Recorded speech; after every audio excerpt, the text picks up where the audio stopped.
I'm Captain Butch Foster of Yeah Right Charters here out of here in Southport, North Carolina. I want to show you how to tie a king mackerel rig here. We can pull a dead cigar minnow that will make the bait swim natural, be more natural looking, and won't spin.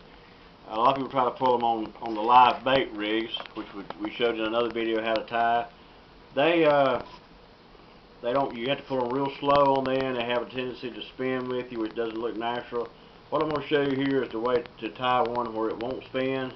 If the cigar minnow is rigged properly, it won't spin. You have to make sure that you rig your cigar minnow on this lead head, come up from the bottom and come out to the center top of the head to make sure it's not off to one side. This is a 2-ounce banana style jig head that I make these myself. If you pour your jigs, be sure you don't get your lead too hot, because if you do, you can actually melt this hook.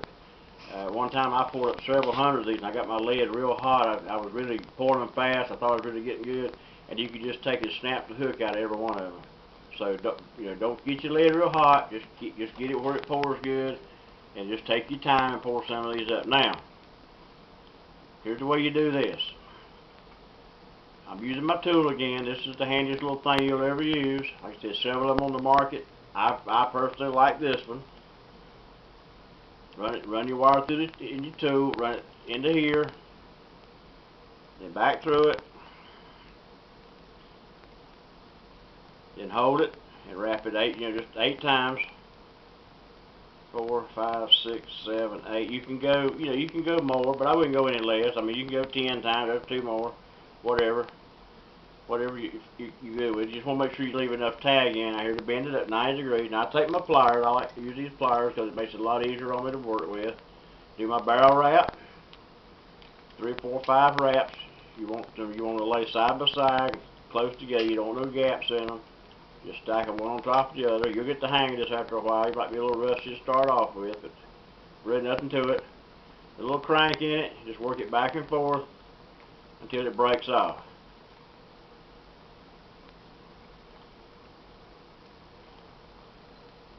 Now, to put your stinger hook on here, I get a piece of wire. I just hold it with my fingers about halfway down my arm.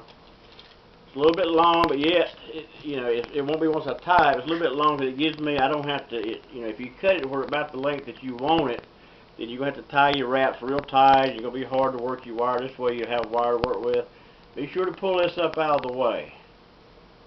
Run your wire in here like this. Make sure that stays up there out of the way. And then go back through here. Now that wire there is above this one, so it won't make your jig pull wrong. Same thing again. Just do your haywire twist.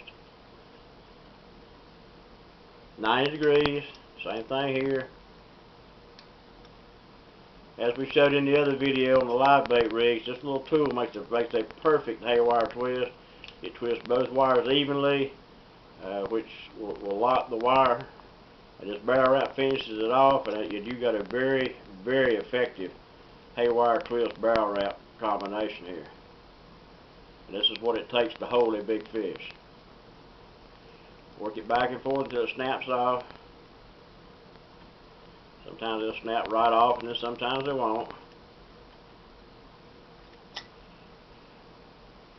Now I use a number 4, 4X eagle claw laser sharp hook for my stinger hook. Same situation on this. Run it through. See, this gives me, like, by making the wire a little long, gives me plenty of wire to work with. So I'm not cramped, not having to have a little bitty tag in here to try to do my haywire twist and break it out and everything. It works, just some of them will be a little longer, some of them will be a little shorter. Like I said, nothing's written in stone. After a while, I sit here and watch TV at nights in the winter time, tie these things up, and you'll be amazed at how many you can get, and and you'll use them. It's a lot cheaper than going to the store and buying them. Now there's my stinger hook. Now you see when I got that wire up out of the way, these two are separate. This is coming out the back. This will pull straight on this lead head. You rig that cigar minnow on there straight, he'll be straight. You can hook this in the back of him, or let it hang. We usually just let it hang, because if you hook it in the back of him, if you don't, that little bit of loop like that, where you hook it, may want to kind of pull him to the side. So we just let it hang free. Talking about the rigs that we tie, if you look right down here, this is what I've got tied up this past winter. There's several right there. But, you know, they mount up fast. So, you know, sitting around the winter time, I've tied so many of these that I can almost sit in time without even looking at them. So there's your cigar minnow rig. There's a cigar minnow rig that make it run true, and these work really well. Captain Chris and I have caught a lot of fish on these. Hope this helps you out. Hope to catch a lot of fish, and hope to see you on the water.